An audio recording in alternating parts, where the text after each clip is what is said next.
এটা বিতর্কিত। যে নোটিফিকেশনটা জারি করেছেন এটা আমাদের প্রাথমিকভাবে মনে হয়েছে বিতর্কিত। এটা আইনের দিক থেকে পরীক্ষা করা দরকার।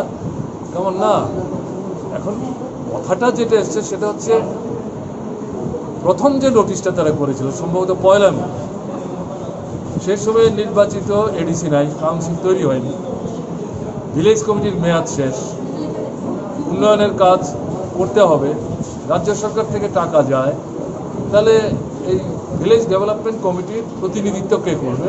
তাতে ওখানে যারা সচিব ছিলেন তাদেরকে দায়িত্ব দিয়েছে। ইন দি মিন হয় ভোট হয়ে গেল, নূতন কাউন্সিল তৈরি হয়েছে, তারা ওই জায়গাগুলোতে এক্ষুনি ভোট করার মতো অবস্থায় না, স্বাভাবিক কোভিড পরিস্থিতি, তারা ওখানে গিয়ে কিছু মনোনীত কমিটি তৈরি করেছে। এটা নিয়েই কিন্তু বিরোধটা তৈরি হয়েছে। তো এটাই নোটিফিকেশন মানি না, চলবে না, সরকারের সিদ্ধান্তই শেষ সিদ্ধান্ত। আবার তারা বলছেন আমরা সরকারের সিদ্ধান্ত মানে না, এরকম একটা জায়গায় গিয়ে এডিসিতে তো কোনো কাজ হচ্ছে না।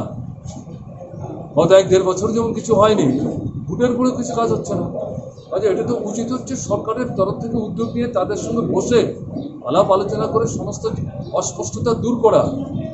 এই যে এখন ক্রাইসিস চলছে, ট্রাইবেল এলাকাতে সবচেয়ে বেশি কাজ নাই, খাদ্য নাই, অনাহার মৃত্যু, পরীক্ষা নাই, মানে এই যে কোভিড টেস্ট, যাতে যারা আক্রান্ত হচ্ছেন তারা হাসপাতালে আসতে পারছেন না, সিরিয়াস পজিশন।